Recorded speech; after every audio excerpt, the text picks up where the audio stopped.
Hey everybody, how's it going? Hope you're doing good.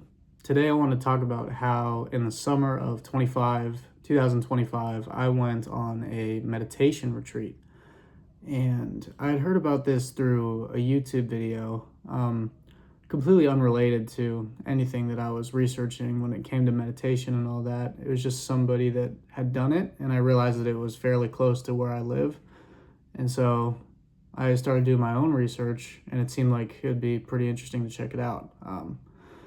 The whole thing, though, is that it's 10 days straight of complete silence. So, in the beginning, you take a vow of silence where you're not allowed to talk to anybody, you're not allowed to make eye contact, you aren't allowed to have your phone, and you basically just do 10 straight days of intense, focused meditation for about 14 hours a day. It's genuinely insane.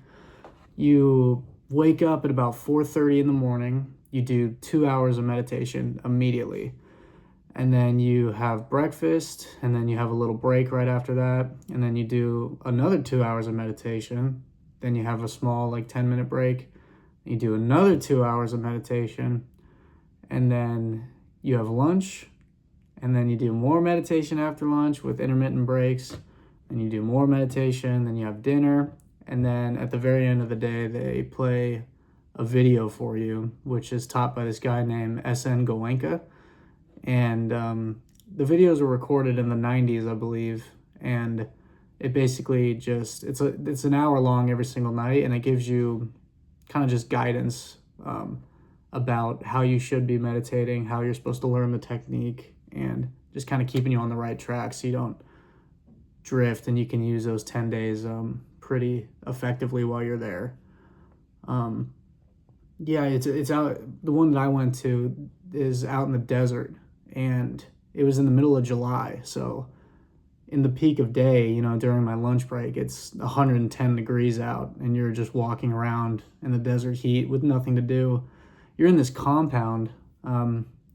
They give you, like, some people had their own rooms, some people had shared rooms. I was in a shared room, but my the roommate that I had left on the very first day because he just realized what he was getting into and he didn't want to continue any further. But yeah, so it's a compound in the middle of the desert where you're in like dormitories, and you all share a bathroom, you all share a like dinner area, and then you all share a meditation hall, which is where you do most of the group meditations. And yeah, just 10 to 12 hours a day of sitting and focusing on your breathing and doing the technique that they teach you. The whole program is rooted in Buddhism, and you don't have to be a Buddhist to join. It's very, they claim that it's not religious and that it's based on practical, observable reality, and everything that you learn there is just objectively true. And I found that to be the case. They do teach you some like Buddhist stories and a little bit of scripture to kind of just like guide what you're learning. But I found the whole thing to be really practical and applicable for day-to-day life and stuff like that. But essentially, the first 3 days that you're there, all that you're doing is focusing on your breathing and the sensation of your breathing. You're supposed to just breathe through your nose, and literally for 72 hours, they don't tell you to do anything except focus on the sensation of the air flowing in and out of your nostrils. And as you can imagine, that would just be incredibly frustrating and boring, which it was, especially on the first couple days, because, you just turned in your phone, you don't know any of the people that you're around, and your mind is just racing constantly. But you start doing that, you start calming down quite a little bit, you start to get a little more focused, and then on the fourth day, that's when they actually teach you the Vipassana meditation. Like I said, you need to take a course if you want to know what the actual method is, because I'm not a teacher, but I can kind of just give you a rundown of what it actually is. So Basically, human beings are craving and averting creatures. So, craving meaning we run towards pleasure, and averting meaning we run away from pain. And in the philosophy that they're teaching, that essentially is the reason for suffering because of our lack of willingness to accept the present moment as it is. And we want to change things by gaining pleasure or running away from pain. And that constant loop of doing that every single day is what causes suffering. And over time, you build these kind of grooves in your behavior and your patterns. And the more you run those patterns of craving and aversion, the deeper they get into your subconscious mind. And that gets stuck in your body in a way through the sensations that you felt while those craving and averting patterns were running. And basically what Vipassana teaches you is to get very, very, very aware of your bodily sensations and retrain yourself to not react to those sensations when they happen. Because in theory, if you train yourself to stop reacting when those sensations arise, you are able to undo some of those ingrained neural pathways that you've been running on repeat for your entire life, basically. So, yeah, through meditation, you're able to release these patterns and free yourself from suffering, essentially. And I obviously didn't get to that point. It takes people multiple retreats in order to get there. Lots of meditation, lifelong practice and stuff like that. But I did find the whole thing to be really insightful and a really cool experience. But the main thing that I noticed is how frustrated I was the entire time. Doing nothing but meditating all day, every day for 10 days straight, as you can imagine, that would make you go fucking crazy, right? Like just constantly thinking of everything. Like your mind is just trying to find something to be occupied with, and there's just nothing, And it's hard work what they're trying to teach you to do, trying to keep your focus on your sensations and not letting your mind drift. It's just incredibly difficult. And you're sitting for the entire time. And I don't think that a lot of people realize that 12 hours of sitting and not moving every day is really taxing on your body. Like it starts to hurt very badly, especially a couple days in. Your tailbone hurts, your knees hurt, your neck hurts. And they start, once you learn the Vipassana meditation on the fourth day, they do 3 times a day where you're not supposed to move for the entire meditation. Like in the beginning, you're allowed to kind of move and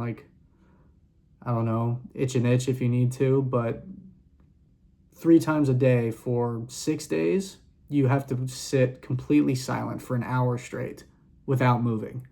And that takes like a different kind of willpower, and after you get up from that, your body just feels like a ton of bricks were dropped on it. So yeah, it's incredibly boring, it's incredibly frustrating, and it's really, really taxing on the body. But one of the highlights of the whole thing was the videos that you get to watch at the end of every evening. And like I said, it was taught by this guy Goenka. It was filmed in the 90s, and they have these centers all over the world, and they show the same videos in order to keep the continuity of the practice so that it doesn't get diluted by other teachers. So the only person that's teaching it is Goenka through the videos, and he passed away, I think, in 2013. And then they have the assistant teachers, which are the people that are running the programs, and there's like once every day or so you can ask a question to this teacher if you have if you're confused about something. So that's the only talking that's permitted. But these videos are really insightful, and Goenka is he's such a captivating teacher, and he's so funny. And yeah, it's just helps guide you through the meditation practice, how to get better at it, how to think while you're going through it. And yeah, it was super enjoyable. So I think that was probably my favorite part of the whole 10 days was you start looking forward to those videos. Um, and another thing that I noticed was during my breaks every day, your mind, because it has nothing to occupy itself, you start getting really, what's the word? You start getting really curious about mundane things that you wouldn't normally think about, you know? Like I'm out in the middle of the desert. It's 110 degrees out, and I just start noticing all the little details about the plants and the animals and the wildlife, and the way the mountains look and the way the sunset looks and the way the clouds look. And you know people started building formations with rocks, and then you would be interested to, like, you couldn't find out until the end who built those, but people would start writing stuff in the sand and just like doing little things to keep themselves occupied. And I thought that was really cool, just getting to just observe nature as it is without any distraction for just 10 days straight. Like there were birds and lizards and roadrunners and all kinds of really cool wildlife that you could interact with, that just stuff that you would normally gloss over if you were in your normal day-to-day life. And so I thought that was pretty cool. And yeah, you just get so curious about everything because your mind is looking for something to keep itself occupied. And yeah, that was a very enjoyable aspect of it. So yeah, just the frustration of sitting around constantly and doing nothing for 10 days straight is just, it was so difficult because it's physically and mentally taxing. And by the end of it, you're just beat and you just want to go home. But you do learn a lot about yourself and about your patterns and your negative thinking. And you get to see yourself kind of under a microscope. And you get to really get up close and personal with the stuff that you've been avoiding and the stuff that you've been just refusing to look at because there's nowhere to go. You know what I mean? You're kind of forced to look at yourself in an objective light and see where negativity is holding you back. And I think that that's invaluable because a lot of people aren't even aware that there's places out there where you can take the time to focus on that kind of stuff. So yeah, it was a very enlightening experience. And after the 10 days is up, on the final day is where you get to break the silence. Now, this was my favorite day because throughout the entire time that you're there, you get to see how people live and you get to see people's mannerisms, but you don't get to talk to them. You don't know anybody's name. You don't know where they're from. You don't know what they're about. And you start making these assumptions about people. Like you start seeing who gets seconds at dinner and who likes to go walk around on the walking path on their break and who stays in their room and who, fills up their water bottle at a certain time and who sits in this place and who plays around with the rocks and the sticks. You get to know people in these really weird ways that you would never actually notice. And you start making these assumptions about these people. Like you think your brain wants to convince you that you know these people, but in reality, it's like you know absolutely nothing about them. And so on the final day, when you actually get to talk to these people, it shatters all those expectations that you had about the people that you'd been living with for the last 10 days. And you get to see what they're really about. And that's just so awesome. And also the dopamine reset of not having any stimulation for the last 10 days, it's like conversation was just so enjoyable. Like just incredibly enjoyable. Like I've never been so happy to just talk to people in my entire life.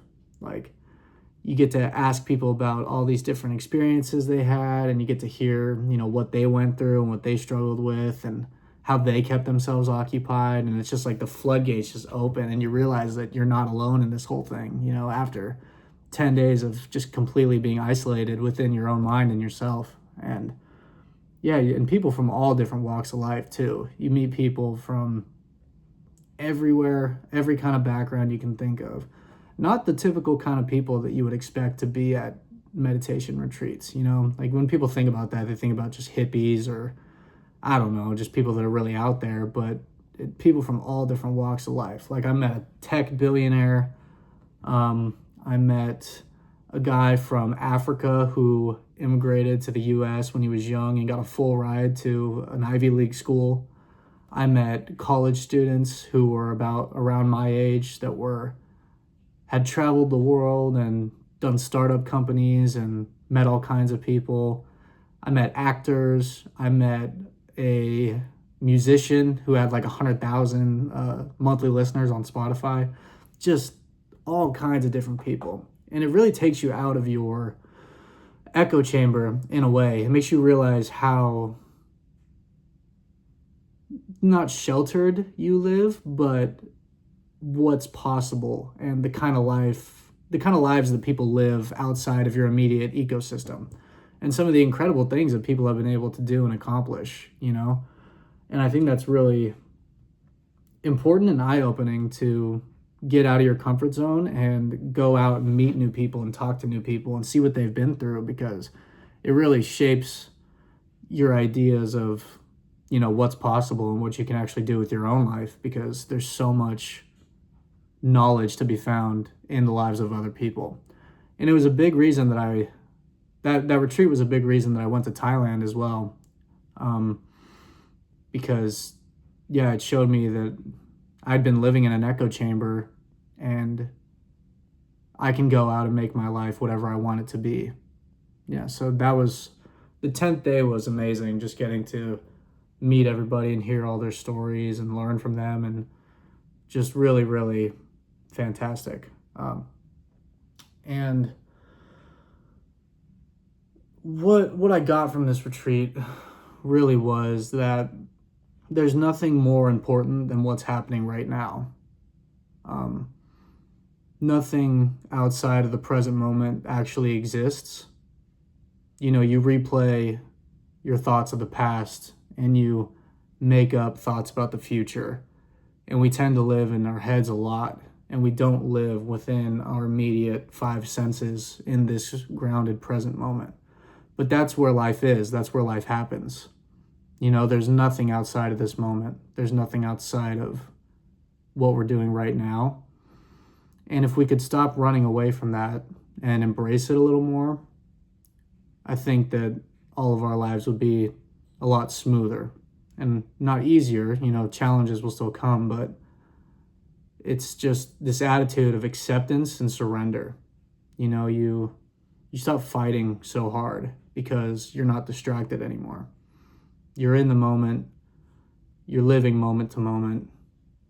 And I think that that's the best way to live, because that's all that we do is we live in an age of distraction. We constantly, I know it's cliche, but you listen to music and you scroll on your phone and you go to movies and you go out drinking with your friends and you go to work and you think about this, that, and the other thing, and you're constantly planning, you're trying to get things done, you're trying to reconcile your insecurities, you're trying to do all these things constantly, but in reality, it's all just noise. It's all just stuff that doesn't exist. It's all just patterns that you're replaying in your mind. And I think that training yourself to step back from that and to ground yourself in the present moment is a way to really just calm down and enjoy life a little bit more, because I think we forget that this is it. This is our life. This is what's happening right now in this present moment. This is where you are and nowhere else. And so, if anyone is interested in trying a Vipassana meditation retreat, I really recommend it. I'll probably do another one in my lifetime. I'm not sure when, but I really enjoyed the experience. And it's almost been a year now since I went, and I still carry some of the stuff that I learned there with me today. So, I hope you guys are doing good, and I hope you have a great week.